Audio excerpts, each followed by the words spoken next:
Hey there. Thanks for joining me today. I got a very, very special guest, a member of Collective Soul. This is my fourth Collective Soul podcast, Collective Soul related podcast. This is Will Turpin, the bassist for Collective Soul. And we talked to him I'm going to guess, he's in Jonesboro, Georgia. Here we go. What's up? Hi, good morning. Thanks so much for joining me. I know it's a very busy day, I'm sure, down at the studio. I live not too far from Tree Sound Studios, and I know Okay. that's been a part of the Collective Soul story as well. As I was watching Yeah, this man. wonderful documentary, and you had some people who've worked over there at Tree Sound, and I believe it was Dosage, the album in 1999 that they were working on over there. Yeah, the dosage was that was one of the first records through there. There was a lot of stuff not even built yet at Tree. I remember helping Paul. If you go in the lobby of Tree Studios, there's a big tree in the lobby. I remember we all helped. We had a winch and we helped get that in there. And yeah, so we were there right in the early days and did Yeah, some work over the years at Tree. yeah, great place, and I'm sure a welcoming environment. It's just Yeah, exciting to have them in it, and for all these years to be in the neighborhood over here. It's just been fantastic. I knows I drive by there, I run by there, and I see a lot of activity happening out there. So it's just awesome. And Sir Elton John had recorded there as well. Elton recorded a song with Collective Soul. That's so So awesome. That's just yeah. like, oh yeah, I remember talking with that, and it was like, wow, that must have been like completely surreal. Here you are, these many years later, and like this icon is working with y'all. Yeah. It's because he was in Atlanta and he befriended us. He liked our music. So what a gift, man. What a gift. Yeah, that's total kismet. And speaking of that, just like how have you fallen into this business and you're at the studio that your dad had started way back in 1976. Yeah, it's crazy. It's crazy. Yeah. All the things that we're connected to. We need to do a whole podcast on the spider web of things Collective Soul is connected to. Yeah. Yeah. Yeah. Yeah, totally. It's just like it keeps creeping into things and just you're in the right place at the right time, which is this old saying that's always mentioned. But it's pure raw talent as well. But there's so much talent out there. And it's hard for many artists, but what you're doing is that you're giving artists a chance. You got a studio there, people probably fly in and get to do all kinds of projects there. Yeah, I mean, yeah. I've always had a chance to work with people on the side here and there, but when Collective Soul was busier, I also had three young children. And so between working on my solo stuff, I was barely getting a chance to produce. But I always felt like that was something I wanted to do. And now my kids are all helping me out in the studio. And my oldest son Tristan's on tour with Collective Soul now. He's the piano guy and playing all the string parts. So I've got a lot more time, and I'm able to pour some energy in here, man, and trying to work with as many talented artists as I can. Yeah, yeah. And just think when that studio had started in Stockbridge, which was a way different Stockbridge in the 70s as compared to now. I've been in the Metro Atlanta region here for decades, and Yeah. I've just seen so much change. My gosh, I think we more than doubled the population since I came here. It's incredible. So, I Oh, mean, for sure. growing up in Stockbridge, I mean, the way you were mentioning that documentary, it's like, oh, it seems like this little backwater town that you all grew up in. But wow, it's just like that's not true these days. Yeah, it was a little slow country town, but it was, literally when you got on the highway, it said like Atlanta 18 miles. So, growing up in the 80s, Metro Atlanta wasn't, you didn't feel like you were in Metro Atlanta if you were in Stockbridge. Right. Now you're definitely in Metro Atlanta if you're in Stockbridge. I always tell people I remember this sign. It was right past Atlanta Fulton County Stadium, and it was a sign that was old school light bulbs, but it was like counting down the days until we reached 1 million people in Atlanta. 1 million. Because you had a lot of movers and shakers here. That's why I'm here. I started with Turner Broadcasting back in the day, and that's Yeah, what legend. I mean, that Turner Broadcast, his story is legend. and you Uh, saw that going up. When I was a kid and we had just gotten cable around 1980, and I started watching and I was like, 24/7 news. Why didn't I think of this thing? This is just amazing. Then I got to know about Ted Turner when I was about 13, and I'm like, yeah. wow, who is this guy? What's this Atlanta thing all about? It seems futuristic down there. It was just Yeah. amazing. People like that, and you had Coca-Cola and all these other Home Right. Depot attracted everybody to come here. So you're one of those few who are like from the metro area. Yeah, It's there's not many that really saw all the growth that we did. But and and it's the good and the bad. You mentioned all the innovation and all the companies, but man, this city can't. I mean, there's just no way you can keep up with that kind of growth, and it's still going on today. As far as how fast Atlanta's growing per capita, percentage wise, we're still growing almost at the same percentage rate.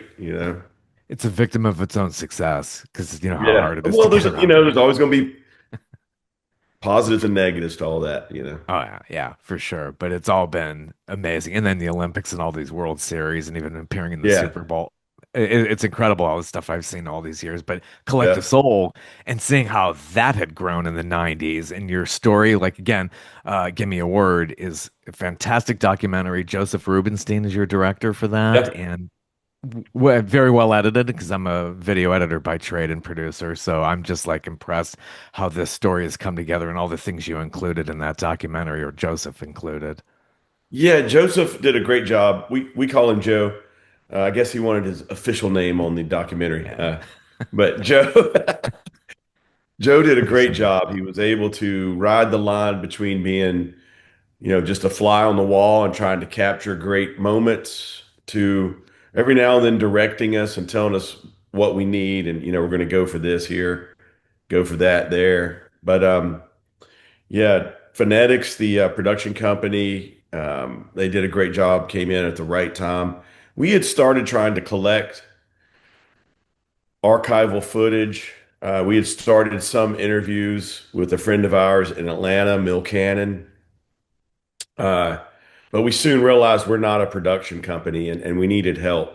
And they came in right at the right time and were really excited about the project. And we had, as far as doing some of the groundwork, we had probably taken that groundwork, halfway down the road for them already.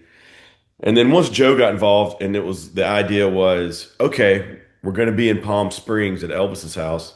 Let's make this documentary not just a history lesson, a boring history lesson Yeah. about, I guess it's not boring. It is a beautiful small town story, but we intertwined the workings of a real band that's out there still trying to record records and still creating, still doing what we love 30 years later. It started kind of there, and then we rewind and we talk about how did we get here today. And so that whole twist came about when Joseph got involved, and that I feel really proud about that. And yeah, I agree with the editing and stuff too. I didn't know how he was going to put the story together, but the first cut I saw, I knew that it was going to be a good piece. Yeah, and just like every rock and roll story, there's always something about the manager. Like, Elvis had Colonel Tom Parker, and you guys Yeah, had and it's like you hear this all the time, and it's like, wait a minute, we didn't make a dime off all these huge hits. It's like this yeah. guy was pocketing it, and like then you try to rectify that. It's just I like how that's told throughout the documentary or in that section, and how Ed reacted to that. It's just very emotional too. Yeah, we tried to approach all those, the highs and the lows, whether it was with ex-band members that were, our friends growing up, to managers or we tried to approach all that with the type of grace that realizes that, we can't get to this spot without having some of those other spots. So it's not just about trashing everybody or trying to be, trying to say who was right and who was wrong. It's more about telling a story and realizing that, yeah, certain people did things wrong, but there's a way to uh, digest that in a way that makes it feel like, okay, that happened. That's part of our life. But we couldn't have got here without that. So you have to you have to accept that and then move on. And we tried to approach it that way. Yeah, I think there's that epiphany, maybe not so much of an epiphany, but when you're in your 50s, 60s, you do get to that point where it's like, this isn't worth, I'm not going to trash these people from the past. It's like, I think you do come to this reconciliation, which is, it's good karma too, which helps you push forward. And Yeah. seeing your shows, yeah, I've seen you guys twice now in recent years and an energetic Wonderful show. I love how you end your shows too. It's just really it's like I like how you guys come together in the circle and then exit the stage that way. It's just really just from the highs to those poignant moments. It's just a fantastic live show and that was showcased very well in the documentary. Yeah, cheers, thanks. We've been contemplating should we end the show differently, and I think it might be a signature way to end the show. I think we should Yeah. probably just keep doing it. I know people have seen it over and over, but it really works, and it's a very poignant, meaningful way to end the show. Uh, Yeah, so I think that really works. It really does. I don't know how else you would do it. I mean, you can end on a very energetic tune, but right, there's something about that closure for the evening. It's just a moment that it's very hard to describe. You got to go out and see Collective Soul. And yeah. you guys had some, huge summer tours just wrapped up. So it must be nice to just be at home, back to the studio, and just have this normal life and not have to be on the road. I'm sure you have plenty of hotel stories and bus stories and planes. The end of this last summer, we started this. We were having this funny conversation. We were talking about all the things that we've left behind in 30 years, accidentally or or otherwise. But we were talking about wouldn't it be great to walk into a room and everything that we have forgotten or left behind in 30 years was in this room. We just Exactly. think that'd be so funny because there'd be stuff in there we forgot about, of course. But yeah, after all the years of touring and stuff, it's fun, and we look forward to playing live. And you mentioned the live show. We approach it like a celebration of life with everybody in the room. Not It's not really just us playing music. It's a celebration of the songs, celebration of the memories that are associated with these songs. Um, and we approach it like that as a celebration. But yeah, it's grueling and it's a lot, and we leave a lot of stuff behind. So that's been our funny thing we've been laughing at for the last couple months. Like, what if, you know? That would be interesting. Yeah, definitely. And I'm sure with Ed, the power lyricist that he is, could probably write songs about that or at least a song. So Maybe there yeah. should be something that is a song there. Like, yeah, there's a Yeah, song there. The things we left behind or something like that. completely. Get some double Completely. entendre in there. And you yourself have been a solo artist, Serengeti Drivers from 2018. Great album that looked like it took a little bit to get that thing together, but it's a great pop collection, Yeah, definitely. thanks, man. Yeah, Yeah. I'm usually on acoustic guitar or on piano when I start some of my solo stuff. I'm working on another one now, and I do have one song that actually started with a cool bass line, but for the most part, my original instrument is piano, and I sit behind piano, and I've got this funky pop side of me that's not quite as rock and roll as the rhythm section guy in Collective Soul. So it's good to get that out, be artistic in a different way, and we've always thought that me, Ed, and Dean have always agreed that like it makes us more powerful to be able to do side projects and be able to do things outside of Collective Soul. It makes Collective Soul more powerful when we come back together. So it's something we all enjoy doing, and we support each other. And you do play locally here in the metro. I've noticed you've appeared in Roswell, Sonoya as we speak as your upcoming Yeah, show. yeah, So basically, are you doing a lot of your own tunes from that album and then maybe some Collective Soul covers? yeah. I do a lot of Serengeti Drivers, and then I do a couple songs from an EP I released in 2010, 15 years ago now. Hmm. Uh, and yeah, I do a couple Collective Soul tunes, and they're both different versions. So you'll recognize the songs, but they're very different versions. So it's fun to do, and it's cooler for me to do that instead of try to sound like Collective Soul. That wouldn't be much fun for me, and I don't think it'd be cool for the audience as cool as what I'm doing now. So Yeah, yeah, that's true. I mean, you definitely can stand on your own as a solo artist, and it does bring you when you bring it back to the band. So that must be, was it a real collaborative effort doing Here to Eternity? That's the most recent Collective Soul album that you recorded in Palm Springs. Uh, that had to really, you bring that power back to the band. I'm sure you had a lot of input. That's a pretty big album. Yeah, it was a nice record. We still always just try to let go of anything that's mechanical in our mind or music theory. We try to let go of all that and just create a feel and a vibe. And when we stumble on it, we kind of know what's right. But yeah, we have to work on things for a little bit. Usually we were doing pretty much a song a day. Every now and then we'd get two songs in a day, but until we stumble on it, the right vibe or the right way to start the song or the right groove with me and Johnny, um, we don't really go further until we stumble on that. Then we like, okay, boom, there's the thing we can follow. We'll follow that vibe right there, and then we'll build around that. And then it happens pretty quick for us once we find that core vibe and feel that we're going for. Yeah. You came from Fairbanks, Alaska. When did you move to Stockbridge? Oh yeah, I mean, I was like, I think I was like 16 months old. Oh, So I yeah, was born in very Fairbanks, young. Alaska, but I'm a Georgia boy. Oh, yeah, for sure, through and through. And you went to FSU and GSU, Florida State University and Georgia State Yeah, University. yeah. Both had really And cool schools of music, and cool. I loved Florida State. It was a little more traditional, a little more symphonic, but I really loved it. I was timpani and concert percussion. I really liked it a lot. But I tell everybody I moved back to Atlanta for a girl and some friends that were in a band, and I'm still married to Donna, and I'm Wow. still in the band. So Wow. How many years now as we speak that you've me been and my with her? wife have been married. We're only 2 years younger than Collective Soul, so Yeah. we'll 30 years this June. Wow. Wow.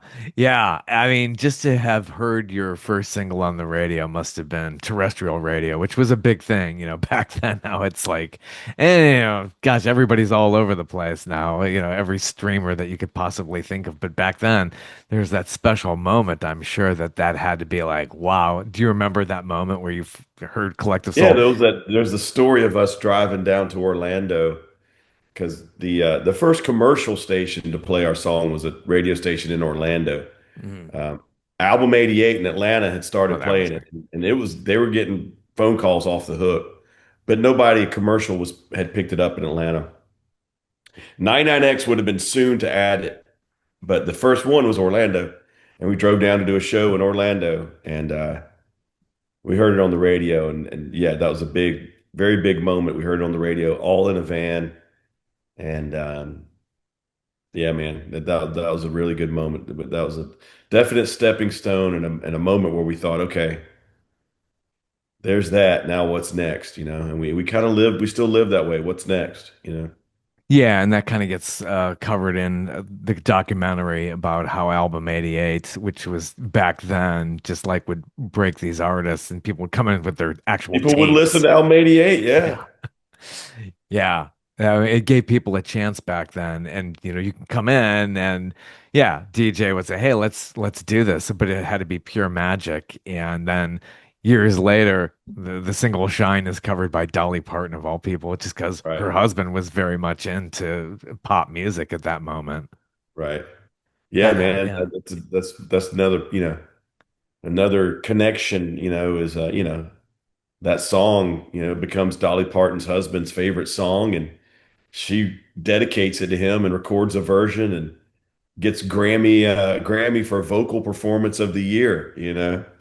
Yeah. So Well, it is tough to get into the Rock and Roll Hall of Fame. It's quite political. I remember talking to Huey Lewis years ago. I was like, "Gosh, can't you guys even be considered?" It was like that requirement since your first record came out that you had to be out so long, and you definitely with you guys, it's definitely there, but it's so political. But it should be definitely a part of rock history, and let's hope one day. But yeah, it's tough to get in yeah, there, I I'm would sure. I would be honored, but it's nothing we think about. I see the commercials for the performance that's coming up this weekend, I guess. Yeah. Soundgarden's getting inducted and White Stripes.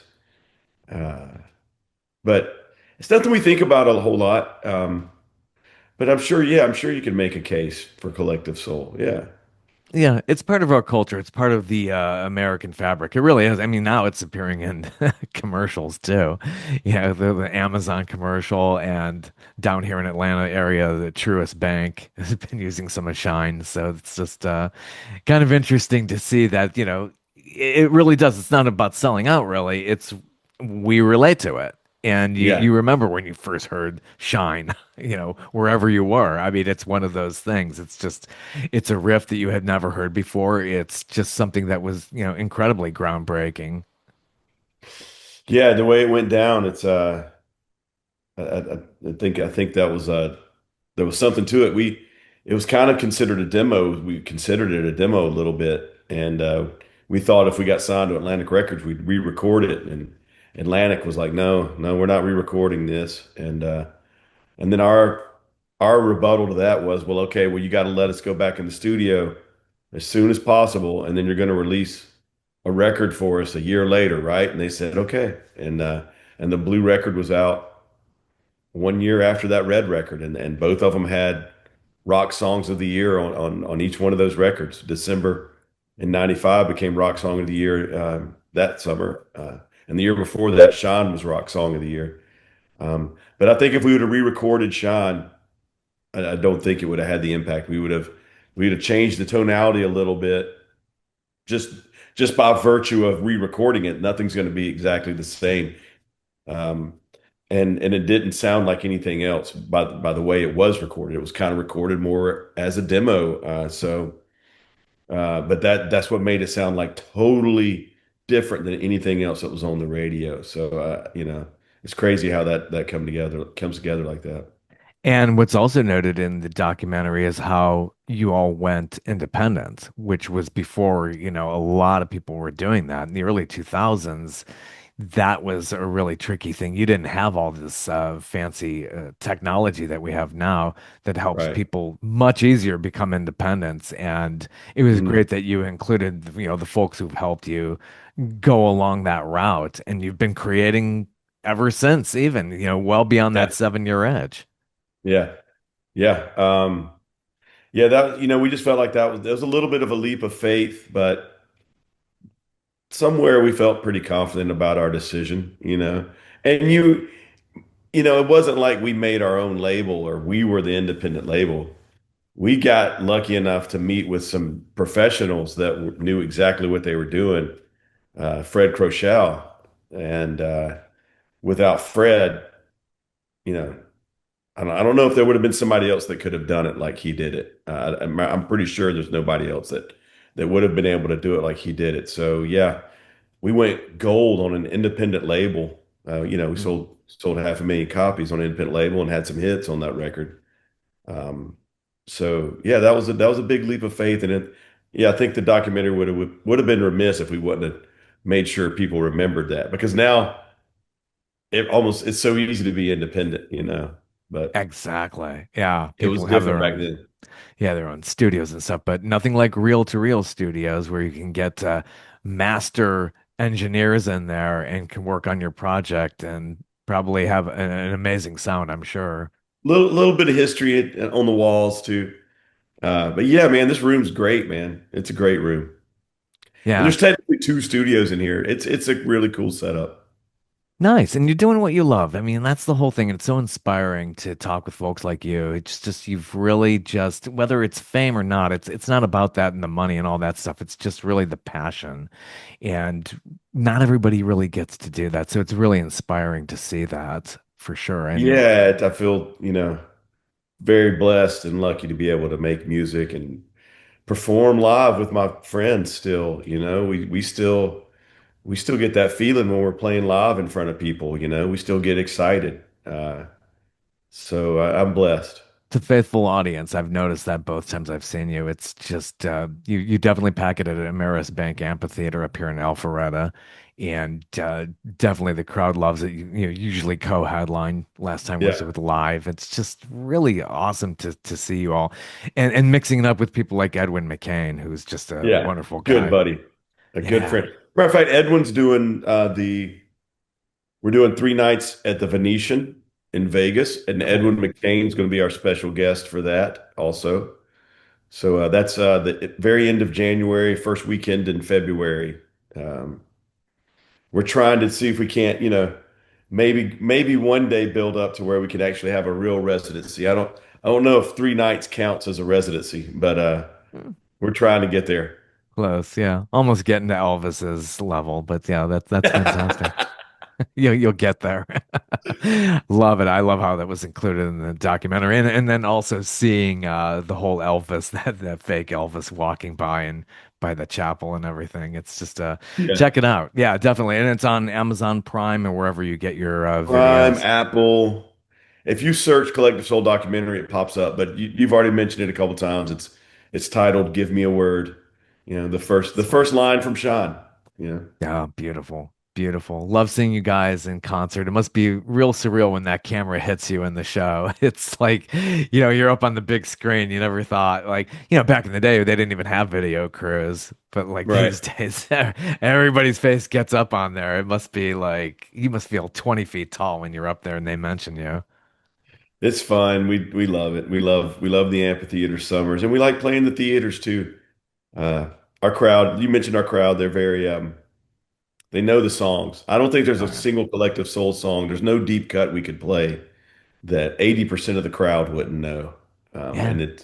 it makes it feel real good. Good. Are you guys gonna head back into the studio as a group in the next year or so, or just Yeah, yeah, we're gonna Ed's at at least home? start something new. We got a record we recorded last fall that'll be out this spring. So Oh, cool. we got another one coming out this spring. So Great to not see you. slowing Yeah. down anytime soon. Yeah, yeah. It's really good to hear. And then not just being a legacy artist and rehashing the hits. It's great that you're still creating and making new music videos too. I love Mother's Love video. It's Yeah, awesome. thank you. Yeah. Have a good one. Yeah. And have a good show this weekend as we speak. They're in Sonoya, Georgia, where I believe they have recorded the Walking Dead program. Famous for The Uh, Walking Dead. Yeah, yeah, the whole you'll if you just go there now, you'll still recognize some of the Walking Dead stuff. It's not like they tore it down, but so cool. yeah, the neighborhood they lived in is right there. And then Woodbury was Main Street, Sonoya. If you remember when the governor was part of The Walking Dead, that's all Yeah. Main Street, Sonoya. Um, so yeah, man, it's a tiny little pocket of cool little spot where you can walk around restaurants and shops, and not quite as busy as the north side. Yeah. I got a little more space down here, and I'm close to the airport. Yeah, that's a great advantage, especially with your I know, studio. especially when you fly all the time. It's a real advantage. Oh yeah, totally. Well, so much, so great to have you stop by, and Yeah, thank you so cheers. much Thanks for for your having me, time. man. Have a good one. Take care. Have a great rest of 2025 and touring again in 2026. Right on. Same to you, man. Have a great one. See you See next you. time. Take care. Bye bye.